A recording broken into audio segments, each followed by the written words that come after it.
अगर आपने अब तक हमारे YouTube चैनल को सब्सक्राइब नहीं किया है तो जरूर करें। तो आइए शुरू करते हैं। ब्राह्मण बोले, नारी तुम सौभाग्यशाली हो जो भगवान शंकर की कृपा से तुमने वैराग्यपूर्ण शिव पुराण की कथा सुनकर समय से अपनी गलती का एहसास कर लिया है। तुम डरो मत और भगवान शिव की शरण में जाओ। उनकी परम कृपा से तुम्हारे सभी पाप नष्ट हो जाएंगे। मैं तुम्हें भगवान शिव की कथा सहित वह मार्ग बताऊंगा जिसके द्वारा तुम्हें सुख देखने वाली उत्तम गति प्राप्त होगी। शिव कथा सुनने से तुम्हारी बुद्धि शुद्ध हो गई है और तुम्हें पश्चाताप हुआ है तथा मन में वैराग्य उत्पन्न हुआ है। पश्चाताप ही पाप करने वाले पापियों के लिए सबसे बड़ा प्रायश्चित है। पश्चाताप ही पापों का शोधक है। इससे ही पापों की शुद्धि होती है। सत्पुरुषों के अनुसार पापों की शुद्धि के लिए प्रायश्चित पश्चाताप से ही संपन्न होता है। जो मनुष्य अपने कुकर्म के लिए पश्चाताप नहीं करता वह उत्तम गति प्राप्त नहीं करता, परंतु जिसे अपने कुकृत्य पर हार्दिक पश्चाताप होता है वह अवश्य उत्तम गति का भागीदार होता है, इसमें कोई शक नहीं। शिव पुराण की कथा सुनने से चित्त की शुद्धि एवं मन निर्मल हो जाता है। शुद्ध चित्त में ही भगवान शिव व पार्वती का वास होता है।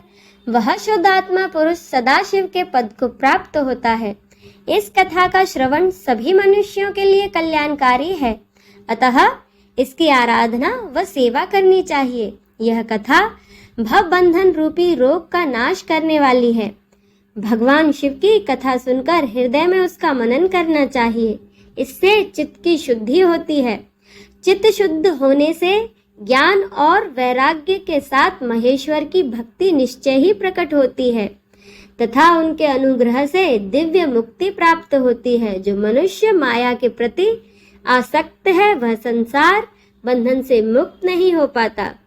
हे ब्राह्मण पत्नी, तुम अन्य विषयों से अपने मन को हटाकर भगवान शंकर की इस परम पावन कथा को सुनो।